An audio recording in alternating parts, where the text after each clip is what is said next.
ఒక business success అవ్వాలన్నా fail అవ్వాలన్నా సేల్స్ చాలా ఇంపార్టెంట్ రోల్ ప్లే చేస్తాయి.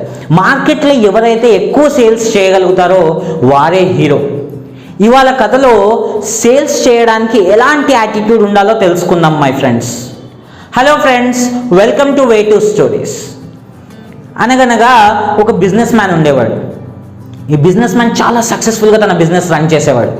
ఎందుకంటే తనకి సేల్స్ చేయడంలో చాలా మంచి ఎక్స్పీరియన్స్ ఉంది. కానీ అతను రిటైర్ అయ్యే టైం వచ్చేసింది.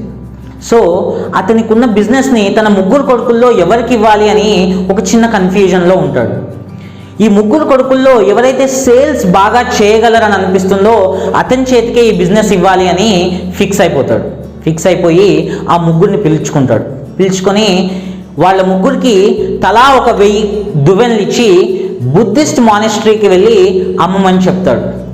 ఇక్కడ ఛాలెంజ్ ఏంటంటే బుద్ధిస్ట్ మానెస్ట్రీలో మాంక్స్కి జుట్టు ఉండదు.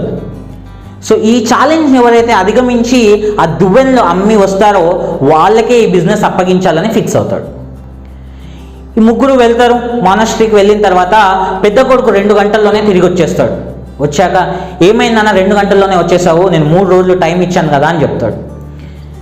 నేను అమ్మడానికి ప్రయత్నం చేస్తున్నానా కానీ అమ్ముడు అవ్వట్లేదు అంటే నువ్వు ఎన్ని అమ్మావు అని అడుగుతాడు. నేను 2 అమ్మగలిగానా అని చెప్తాడు. ఏం చెప్పావు అని అడుగుతాడు. అడిగితే నేను దురద పెట్టినప్పుడు మీరు గోక్కోవడానికి యూజ్ అవుతుంది తీసుకోండి అని చెప్పేసి అమ్మాను అని చెప్తాడు. ఇక రెండో వాడు ఒక 4-5 గంటల్లో తిరిగి వచ్చేస్తాడు. వచ్చేసినాక ఏమైంది, ఎన్ని అమ్మినావు అని అడుగుతాడు. అడిగితే 10 అమ్మాను అని చెప్తాడు. నువ్వేం చెప్పమ్మావు అని అడుగుతాడు. ఇలా మానెస్ట్రీలోకి పిల్గ్రిమ్స్ విజిటర్స్ వస్తూ ఉంటారు కదా, వాళ్ళకి తలదూకోవడానికి అవసరం అవుతుంది మాంక్, తీసుకోండి అని చెప్పి అమ్ముతాడు. ఇక మూడో వాడు అదే టైంకి ఒక 4-5 గంటల్లో తిరిగి వచ్చేస్తాడు. కానీ తను 1000 దువ్వెనలు అమ్మగలుగుతాడు.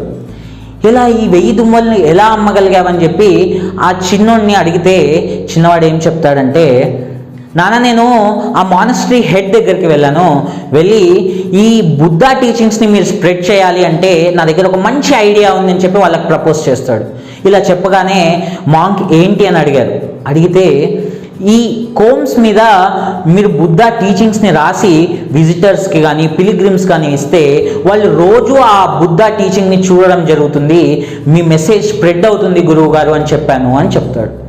సో అలా 1000 దువ్వెనలు వాళ్ళకి అమ్మగలిగాను నాన్న అని చెప్పి వాళ్ళ నాన్నకు చెప్తాడు. వాళ్ళ నాన్నకు కాన్ఫిడెన్స్ వచ్చేస్తుంది. ఇక బిజినెస్ని మూడో వాడి చేతిలో పెట్టచ్చు, మన బిజినెస్కి డోకా ఉండదని నమ్మకం వచ్చేసి ఆ బిజినెస్ని ఆ మూడో వాడికి ఇస్తే మిగతా 2 వాడిని అసిస్ట్ చేస్తూ ఉంటారు. ఇది ఫ్రెండ్స్, మన రియల్ లైఫ్లో కూడా చాలా బిజినెసెస్ రన్ అవుతూ ఉంటాయి. కానీ కొన్ని సక్సెస్ అవుతుంటాయి, కొన్ని ఫెయిల్ అవుతుంటాయి. తేడా ఎక్కడంటే ప్రోడక్ట్ చాలా బాగుండొచ్చు, ఈ 2 కంపెనీస్ దగ్గర ప్రోడక్ట్ చాలా బాగుండొచ్చు, కానీ అమ్మగలిగే శక్తి ఎవరి దగ్గర ఉందో వాళ్ళే హీరోస్ అవుతారు మార్కెట్లో.